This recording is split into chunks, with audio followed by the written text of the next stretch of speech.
누가복음 22장 24절로 34절이 오늘 저와 여러분들이 함께 읽을 본문입니다.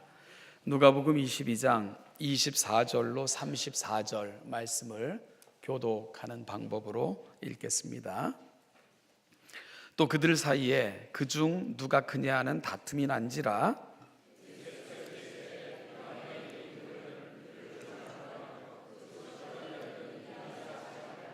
너희는 그렇지 않을지니 너희 중에 큰 자는 젊은 자와 같고 다스리는 자는 섬기는 자와 같을지니라.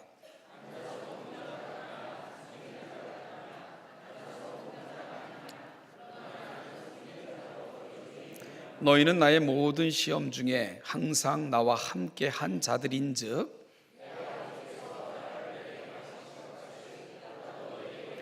너희로 내 나라에 있어 내 상에서 먹고 마시며 또는 보좌에 앉아 이스라엘 12지파를 다스리게 하려 하노라.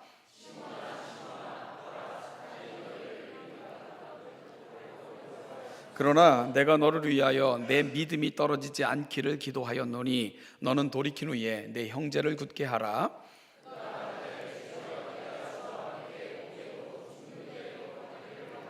같이 읽죠. 이르시되 베드로야 내가 네게 말하노니 오늘 닭 울기 전에 내가 3번 나를 모른다고 부인하리라 하시니라. 아멘. 어느 성도님과 나누었던 대화입니다. 한때 자신은 교회를 끊었었다고 그렇게 말씀을 하셨습니다. 그래서 왜요? 라고 이유를 물어보니까 교회 다니는 사람들이 너무 실망스러워 가지고 너무 실망이 돼서 교회 다닐 필요가 없겠다 싶어서 교회를 끊었었다고 그렇게 말씀을 하시더라고요. 그래서 제가 그 당연한 걸 가지고 실망을 하셨어요. 그랬더니 저를 의아하게 쳐다보셨습니다. 제가 그분께 다시 말을 했죠. 교회는 원래 그런 곳입니다. 교회는 완성된 사람들이 모인 곳이 아니라 여전히 은혜가 필요한 사람들이 모인 곳이기 때문입니다. 저를 포함해서 우리 모두가 그렇습니다. 그나마 교회 다니니까 이 모양인 겁니다. 그리고 우리의 못난 모습 때문에 더 은혜를 사모하는 거고 하나님께서 우리를 고쳐주시기를 간절히 소망하는 곳, 그곳이 교회이기에 교회는 그런 문제가 있는 거예요. 그런 대답을 했는데요. 그분이 얼마나 제 대답을 통해서 위로를 얻으셨는지는 모르겠지만 여러분, 그럼에도 불구하고 그분이 다시 교회에 나와 앉아 있다는 건 그것이 새로운 소망의 시작이리라 이렇게 생각을 해봤습니다. 많은 사람들이 교회에 대해 갖고 있는 오해가 여기에 있습니다. 이 오해는 우리 공동체 안에도 여전히 존재합니다. 그것은 교회는 온전한 사람들의 모임이거나 혹은 온전해야 된다고 생각하는 것입니다. 그러나 지상교회는 완전하지 않습니다. 그래서 지상교회를 부르는 말들 중에는 전투적 교회, 이 말은 아직 전투가 끝나지 않았다, 즉 치열한 영적인 전투의 현장이다 이렇게 부르는 것이고요.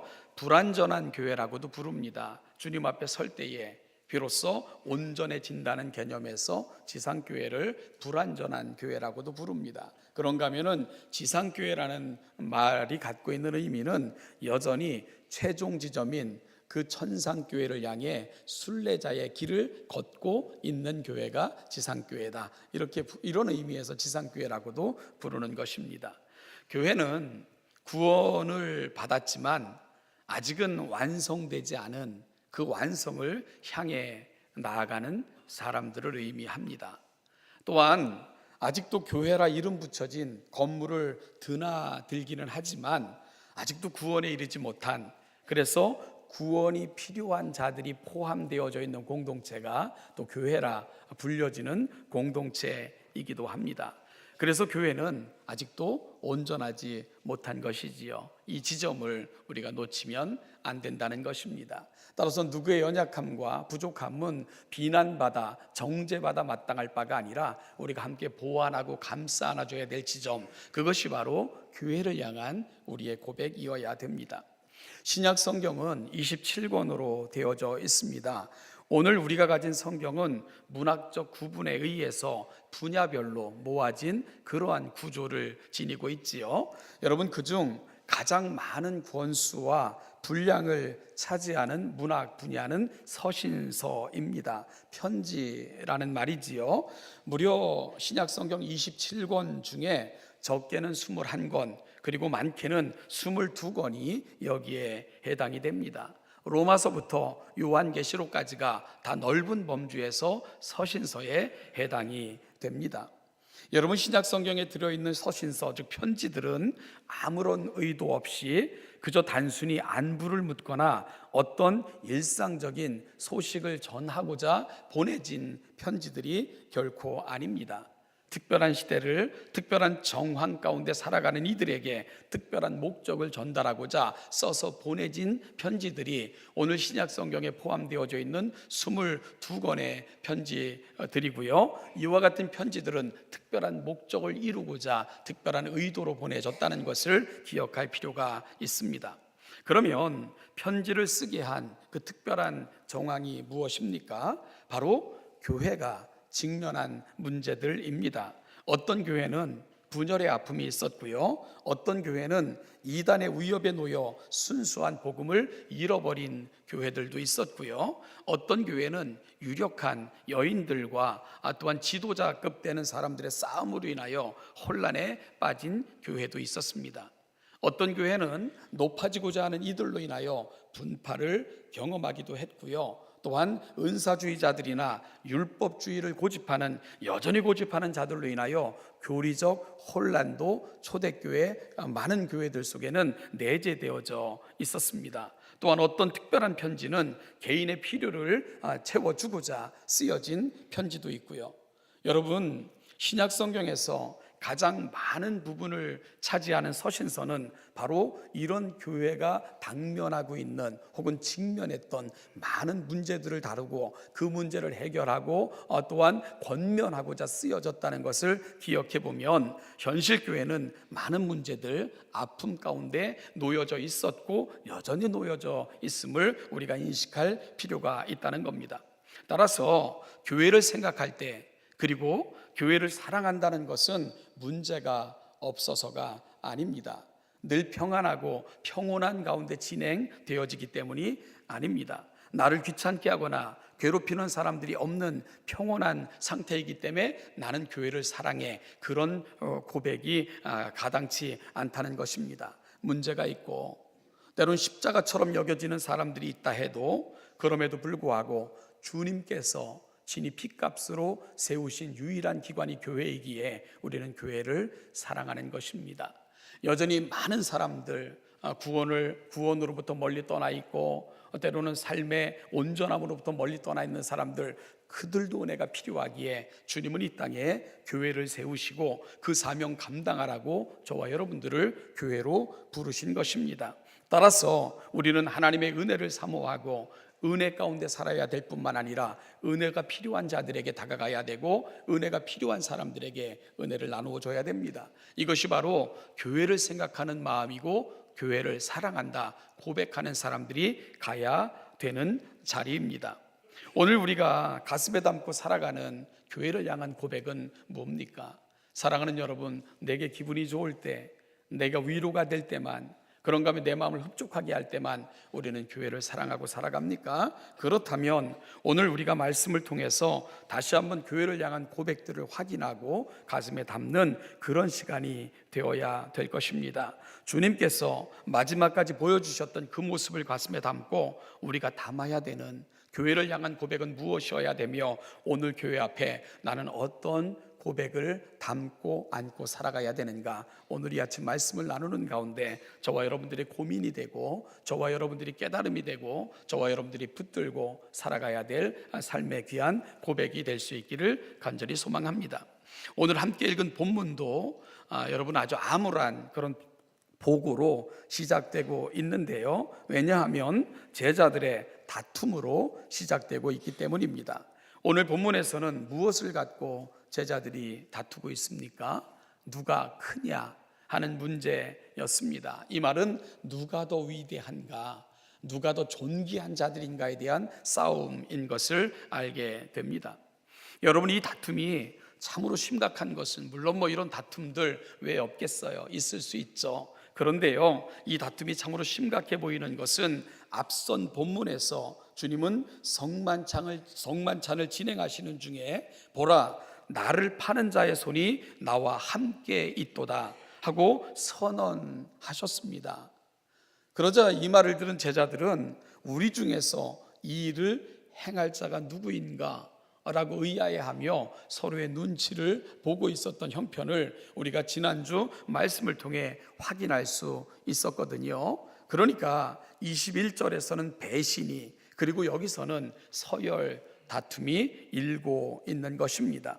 물론 이러한 다툼은 이미 예견된 것이기도 했죠. 마가복음 10장 35절 이하에 보면 공공연하게 예루살렘에 입성하시고자 준비하시는 예수님께 찾아와서는 청탁했던 제자들도 있었습니다. 여러분, 그들은 좌우편에 앉게 해달라고 예수님께 공공연하게 청탁을 했고요, 심지어 그들의 엄마까지 동원해서 치맛바람을 일으켰던 그런 제자들도 있었음을 복음서 기록을 통해서 우리는 확인할 수 있지요. 여러분, 따라서 제자 공동체는 마지막 순간까지 심한 갈등과 분열의 잠재적 요소를 안고 있었던 공동체인 것을 알게 되는 겁니다. 또한 이러한 다툼이 더 가슴 아픈 것은 가장 귀한 신앙의 모범을 보여야 할 사람들, 즉 사도들이라 일컬어지는 제자 공동체 속에서 일어나고 있다는 것입니다. 그것도요, 성만찬 식탁에서 예수님께는 가장 절박한 시간에 그들은 이런 다툼과 싸움을 벌이고 있었던 것입니다. 누가는 사도 바울과 함께 개척된 교회를 돌보는 선교 여행에 참여했던 사람입니다. 그는 많은 교회들을 둘러볼 수 있었습니다. 그러면서 그는 무엇이 교회를 아름답게 하며 무엇이 교회를 어지럽게 하는가를 친히 보고 경험했던 사람입니다. 따라서 오늘 그가 기록하고 있는 본문은 이를 읽는 사람들에게 절박한 가르침과 요청을, 즉 현대를 살아가는 교회들에게도 그 가르침을 주고 있다, 이렇게 생각할 필요가 있는 거죠. 사실이요, 복음서의 내용은 예수님의 사역에 대한 부분입니다. 이 땅에 오신 예수님, 진히 가르치시고 행하시고 제자들을 부르시고 제자들과 함께 하셨던 이야기가 복음서의 내용입니다. 그런데 여러분, 복음서는 예수님이나 제자들을 위해 기록된 것이 아니잖아요. 예수님은 이미 승천하셨고요, 복음서가 기록되어졌을 당시는 많은 제자들이 세상을 떠난 뒤였습니다. 따라서 이 복음서는 누구를 위해 기록된 것이 됩니까? 후에 믿어 구원에 이르러야 될 사람들, 또한 하나님의 백성으로 성숙되어 가야 될 그 후대를 위해서 이 복음서가 기록된 것이지요. 따라서 어찌 보면 믿어 구원에 이르고 하나님의 백성으로 살아가야 될 모든 교회들을 위해서 이 복음서는 또한 기록된 것이라는 것을 알게 됩니다. 그러므로 오늘 본문은 1차적으로는 이 복음서가 기록될 당시 이 복음을 듣거나 이 복음을 듣고 구원을 받아 하나님의 자녀로 세워지기를 바라는 그 시대 사람들을 위해서 기록되어졌지만, 또한 모든 시대 교회로 살아가는 하나님의 사람들의 구원받음과 하나님의 백성 다움에 대한 기대를 안고 이 복음서가 쓰여졌음을 또한 기억해야 됩니다. 따라서 이 복음서는 오늘을 살아가는 저와 여러분들을 향한 하나님의 기대이고, 이 복음서를 향한 누가는, 이 복음서를 기록한 누가는 모든 시대의 교회들이 하나님 앞에 합당하게 세워지기를 기대하며 이 복음서를 기록했을 것입니다. 자, 그러면 오늘 본문을 통해 현대 교회로 부름받아 살아가는 우리에게 가장 시급하게 요청되는 것은 뭘까요? 여러분, 사랑하는 교회를 향해 누가 가지고 있는 그 가슴 가득한 절박한 그 외침은 뭘까요? 첫 번째는 뭡니까? 성경을 바로 알아야 한다는 것입니다. 사도 바울은 디모데에게 보내는 편지에서 이런 말을 했습니다. 네가 어려서부터 성경을 알았나니 이 성경은 능히 너로 하여금 구원에 이르는 지혜가 있게 하느니라. 또한 이런 말도 덧붙였습니다. 모든 성경은 하나님의 감동으로 된 것으로 교훈과 책망과 바르게 함과 의로 교육하기에 유익하니 이는 하나님의 사람으로 온전하게 하며 모든 선한 일을 행할 능력을 갖추게 하려 함이라. 여러분, 구원을 얻는 도리는 성경을 통해서만 알 수 있습니다. 믿음의 도리와 하나님을 기쁘시게 하는 법도 오직 성경을 통해서만 알 수 있습니다. 그래서 이 성경을 대하는 태도를 베드로 사도는 이렇게 권면합니다. 갓난 아이들같이 순전하고 신령한 젖을 사모하라. 이는 그로 말미암아 구원에 이르도록 자라게 하려 함이라. 갓 태어난 아이, 갓난 아이는 막 태어난 신생아를 말합니다. 여러분이 갓 태어난 아이에게 있어서 살아감의 필수적인 유일한 것이 뭡니까? 엄마의 젖이지요. 여러분, 따라서 하나님의 말씀을 대하는 성도들의 태도는 갓난아이가 엄마의 젖을 사모하는 것처럼 사모해야 된다고 권면하고 있는 것입니다. 왜냐하면 말씀만이 우리를 살게 하고 말씀을 통해서만 살 수 있고 말씀을 통해서만 우리는 가치를 발견할 수 있기 때문입니다. 오늘 제자들이 마지막 성만찬 자리, 여러분 떠남을 준비하는 주님 앞에서 보여줬던 이 어리석은 모습, 그 이유가 뭡니까? 말씀에 대한 오해 때문에 그런 거예요. 말씀에 대한 무지 때문에 그런 것입니다. 말씀에 대한 불이해가 이와 같은 모습을 만들어내고 있는 것입니다. 예수님께서는 그렇게도 구약 성경을 통해서 자신이 이 땅에 오신 이유를 설명하셨습니다. 자신의 이 땅에 오신 모든 것이 성경대로 이루어졌음을 끊임없이 증언하셨습니다. 그리고 오신 이유에 대해서도 설명하셨습니다. 그것은 바로 유월절 어린 양이 되어 이 땅을 구속함을 이루고 구속함을 허락하고 하나님 앞에 세우기 위해 자신은 죽어야 될 것을 끊임없이 말씀을 하셨습니다. 그리고 또한 죽으실 뿐 아니라 부활에 대한 사실도 예수님께서는 여러 차례 말씀하셨고요. 심지어 예루살렘 입성이 결정된 다음에는 끊임없이 이 말씀을 하셨고, 입성하신 후에도 이 말씀을 하셨고, 그리고 마지막 만찬 자리에서도 예수님은 이 말씀을 들려주셨습니다. 그런데 제자들은 귀를 기울이지 않았습니다. 알아듣지 못한 거예요. 그들은 듣고 싶은 것, 그리고 원하는 것만 가슴에 담고 들은 그러한 수준에 머물러 있었던 것입니다. 그래서 결국 어떻게 된 겁니까? 그 예수를 십자가에 넘겨주고 만 것입니다. 여러분, 그 마지막 날 밤 죽음으로 새 언약을 준비하시던 주님의 마음은 이런 제자들을 보시면서 얼마나 안타깝고 답답하셨겠습니까? 그 예수님께서 오늘을 살아가는 저와 여러분들의 모습을 보신다면 어떻게 생각하실까요? 사랑하는 신원자담교 성도 여러분, 호세아 선지자는 다음과 같이 외쳤습니다. 그러므로 우리가 여호와를 알자, 심써 여호와를 알자. 그의 나타나심은 새벽 빛같이 어김없나니 비와 같이 땅을 적시는 늦은 비와 같이 우리에게 임하시리라 하니라. 호세아 선지자는 여호와를 알자, 힘써 여호와를 알자, 여기에 삶의 길이 있다, 여기에만 은혜에 이룰 수 있는 길이 있다는 것을 끊임없이 외치며 또 외쳤던 것, 오늘 우리의 가슴에 담고 들어야 될 외침이 될 수 있기를 간절히 소망합니다. 사랑하는 여러분, 말씀 앞으로 달려가셔야 됩니다. 갓난아이들 같이 젖을 사모하는 마음으로 말씀 앞에 서셔야 됩니다. 하나님의 말씀이 우리에게 더 이상 들려지지 않을 때, 그 하나님의 말씀이 우리의 삶에 아무런 영향을 미치지 못한다면 오늘 식탁에서 보였던 제자들의 모습이 교회에서 보여지는 저와 여러분들의 모습이 될 확률이 너무나도 높기 때문입니다. 오늘 이 말씀을 가슴에 담고 어김없이 약속하신 말씀대로 그 백성들의 삶 가운데 찾아오셔서 역사하시는 하나님의 은혜를 꼭 누리실 뿐만 아니라 오늘 주님이 정말 보고 싶어 하시는 제자들, 하나님의 자녀들의 삶의 자리로 나아가시는 신원자담교회 모든 성도들 되시기를 주님의 이름으로 축복합니다. 둘째는 성경적 세계관을 소유해야 됩니다. 이것이 오늘 마지막 식탁에서 주님을 통해 우리가 다시금 확인해야 되는 지점입니다. 성경적 세계관이란 성경의 눈으로, 성경의 가르침을 조차 우리가 살아가는 세상을 이해하는 것입니다. 이것을 가리켜 성경적 세계관으로 살기라고 우리가 부르는 것이지요. 오늘 다투는 제자들을 향해 주신 주님의 말씀을 보면 기독교 세계관으로 살아간다는 것이 어떤 것인가를 분명하게 알게 하셨습니다. 주님께서는 구체적인 예를 드셨습니다. 주님의 말씀 속에는 세상의 방식으로 사는 것과 하나님 나라의 방식으로 사는 것에 대한 구체적인 분명한 구분이 드러나고 있습니다. 25절에서 예수님은 세상의 방식으로 살아가는 사람들의 예를 보여주셨습니다. 이방인의 임금들은 그들을 주관하며 그 집권자들은 은인이라 칭함을 받는다라고 말씀을 하셨습니다.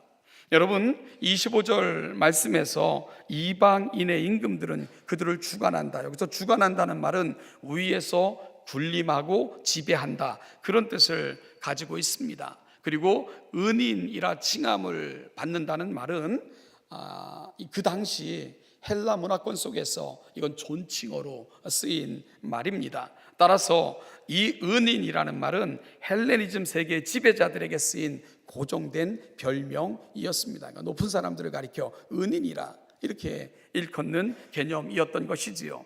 이들은 누군가에 의해서 명령할 수 있는 것, 그들로부터 귀인이라 불리며 대접받는 것, 이러한 조건을 큰 자라 이렇게 불렀다는 사실입니다. 그리고 이것이 세상을 이해하는 그들의 방식입니다.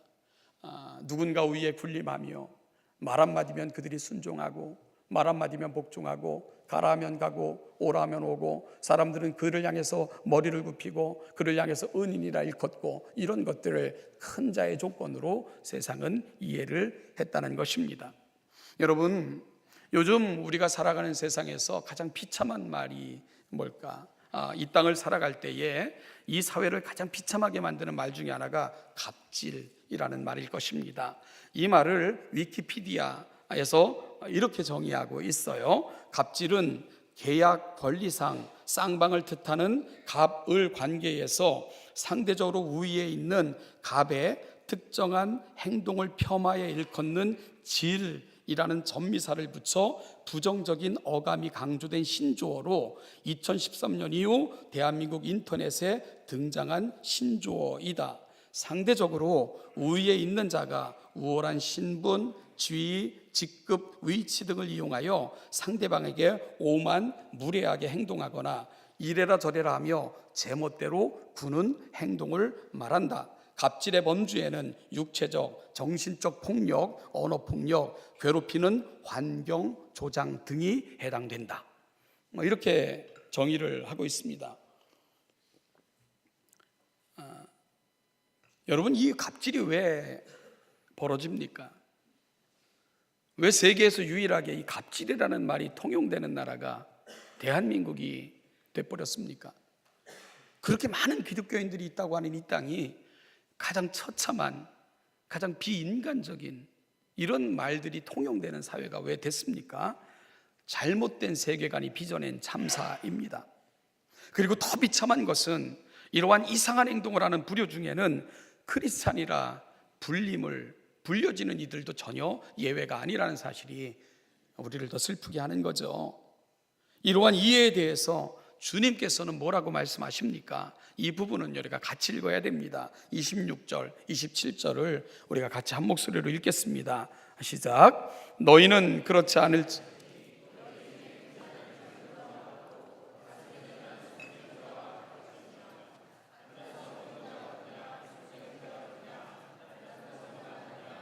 그러나 나는 섬기는 자로 너희 중에 있노라. 아멘. 그러나 나는 섬기는 자로 너희 중에 있노라. 여러분, 이 말을 잘 이해하시려면 여러분들이 집에 손님을 초청했을 때를 연상하시면 됩니다. 어느 집에 갔을 때 여러분들이 어느 집에 이렇게 방문을 했다고 쳐보십시오. 많은 사람들이 모여 있어요. 그런데 어떤 부류들은 앉아서 떠들며 시간을 소비하고 나오는 음식들을 즐기며 입으로 립 서비스를 하는 그런 부류가 있습니다. 여러분, 이들이 주인입니까? 아니죠. 그들은 게스트일 뿐이에요. 손님들일 뿐입니다. 부지런히 젊은이들처럼 이리저리 움직이고 분주유가며 음식을 나르고 음식을 준비하는 자들, 아마 그들이 주인일 것입니다. 대접하는 자가 주인입니다. 앉아서 섬김을 받으며 과일과 커피까지 먹고 마시고는 잘 먹었습니다, 인사 한마디 하고 유유히 사라지는 자들, 여러분, 그들이 주인은 아닌 거죠. 주인은 어떤 사람들입니까? 남아서 그 남은 음식 어떻게 처리할까 고민하고, 그 많은 설거지 손수하고, 흩어진 집안 쓸고 닦는 이들, 수고를 아끼지 않는 이들이 그 집의 주인이라는 증거가 되는 것입니다. 주님께서는 바로 이 말씀을 하고 계신 것이에요. 그래서 27절에서 이 세상의 가치를 뒤집고 계신 것입니다. 사람들은 앉아서 먹고 섬김을 받는 자가 큰 자라고 생각하지만, 그러나 나는 섬기는 자로 너희 중에 있노라. 여러분, 왜요? 교회의 주인이시니까. 이 땅을 살아가는 백성들의 주인이시니까. 그래서 예수님께서는 이 땅에 오셔서 친히 섬기셨던 것입니다. 마지막 날 밤까지 수건을 허리에 동이시고 대야에다 친히 물을 담아 제자들 앞에 무릎 꿇어 앉으시고는 그 발을 일일이 씻겨주셨습니다. 그리고 허리에 동기셨던 수건으로 물기 젖은 발을 일일이 닦아 주셨어요. 그뿐만이 아닙니다. 마지막 만찬에서도 손수 빵을 떼서 나누어 먹게 해주셨습니다. 진이 잔을 따라 일일이 나눠주면서 마시라고 말씀을 하셨습니다. 그리고 내가 너희들을 위해서 내 살까지 찢을 것이고 내 피 한 방울까지 흘려서라도 너희를 구원할 것을 말씀하셨습니다. 왜 그렇습니까? 그분이 교회의 주인이시기 때문입니다. 주인은 대접받는 자가 아닙니다. 주인은 섬기는 자입니다. 주인은 나의 모든 것을 희생해서라도 온 사람들을 즐겁게 하고 기쁘게 하는 자, 그가 주인이기 때문에 그렇습니다. 여러분, 이 모든 것을 마치신 주님께서 제자들을 바라보시면서 부탁하신 것이 뭡니까? 내가 너희에게 모범을 보였느니 너희도 이와 같이 행하는 것이 마땅하니라. 왜냐하면 저와 여러분들을 교회의 주인으로 부르셨기 때문입니다. 그분이 교회의 머리가 되시고 우리가 그 몸에 지체된 교회 주인들로 구원받은 저와 여러분들을 삼아 이 땅에 세우셨기 때문입니다. 이것이 바로 교회 지도자들이, 사도들이 가야 될 길이라고 보여주고 계시고, 현대교회가 이 사실을 놓치지 말라고 말씀하고 계신 것입니다. 누가는 이 사실을 오는 모든 세대에게 전하고 싶었던 것이지요. 유명한 설교 성경 교사이며 주석가인 윌리엄 바클레이가 섬김의 의미에 대해서 이렇게 말했습니다. 세상은 사람을 평가할 때 얼마나 많은 사람들을 지배하고 있느냐, 손가락 하나로 오라가라 할 사람이 얼마나 되느냐로 기준을 삼는다. 또는 지적인 수준과 학문적인 탁월함, 임원을 맡고 있는 모임이 몇 개인지를 따지기도 한다. 또 많은 이들은 은행 잔고와 자산과 물질적 소유가 어느 정도인지에 따라 그 사람의 위대함을 가늠한다. 그러나 예수님이 내리는 평가는 그런 것들과는 전혀 상관이 없다. 주님의 평가 기준은 오직 한 가지다. 얼마나 많은 사람을 섬기고 있는가다. 그 속에 위대함이 있다. 주님은 이런 삶을 결심하고 살아가고자 하는 자들에게 이런 약속을 하셨습니다. 너희로 내 나라에 있어 내 상에서 먹고 마시며 또는 보좌에 앉아 이스라엘 12지파를 다스리게 하려 하노라. 주님은 이 땅에 육신을 입고 오시고 친히 섬김의 모범을 보이심으로 교회가 당신께 속해 있고 교회의 주인 되신다는 것을 신이 확증해 보여주셨습니다. 예수님의 기대는 이제 저와 여러분들을 통해 이 사실이 보여지기를 소원하시는 것입니다. 그 거룩한 핏값으로 예수께 속해 있는 자들, 그들이 만들어가는 공동체, 바로 예수님이 이 땅에 오셔서 보여주셨던 삶의 모범을 우리가 조춤으로 여러분들이 교회의 주인이고 여러분들을 통해 하나님의 나라가 이 땅에 임하고, 그리고 장차 그 모습을 통해 여러분들이 그 놀라운 하나님의 식탁에 다시 앉아 예수님과 더불어 함께 다시금 그 하늘나라의 잔치에 참여하여 기쁨을 즐기는, 기쁨을 함께하는 그 순간을 꿈꾸며 저와 여러분들에게 이 땅에서 살아가는 날 동안 이 삶을 부탁하고 계신 것입니다. 사랑하는 여러분, 주님 앞에 서셔서 다시금 그 놀라운 축제에, 주님의 잔치에 참여하는 그날까지 예수님을 닮아 이 땅에 여러분이 주인 되신다는 것을 섬기심으로, 더 많이 사랑하심으로 보여내시는 우리 신원예담교회 모든 성도들 되시기를 주님의 이름으로 축원합니다. 기도하겠습니다. 하나님 아버지, 은혜와 사랑을 감사합니다. 오늘도 이 아침 우리를 불러 여기까지 인도하여 주심을 감사합니다. 친히 교회의 주인으로 피 흘리시고 몸 찢어 가시며 교회를 세우시고 그 모든 것을 우리 가운데 내어주심으로 사랑을 확인해 주셨고, 그 은혜로 우리가 부르심을 받아 이 자리에 서게 하셨을 뿐만 아니라 우리를 통해 그 영원한 가치를 보여주시기를 소망하시는 우리 주 예수 그리스도 앞에 감사하며, 그 은혜를 가슴에 담고 이제 우리가 살아가는 삶의 자리에서 이 은혜를 세상에 보임으로 예수 그리스도가 교회의 머리가 되시고 우리가 그 몸의 지체이며 하나님의 나라 속에 속해 있음을 우리가 확증하며 살아가는 아름다운 주의 백성들 되게 하여 주시옵소서. 감사드리며 예수님의 이름으로 기도하옵나이다. 아멘.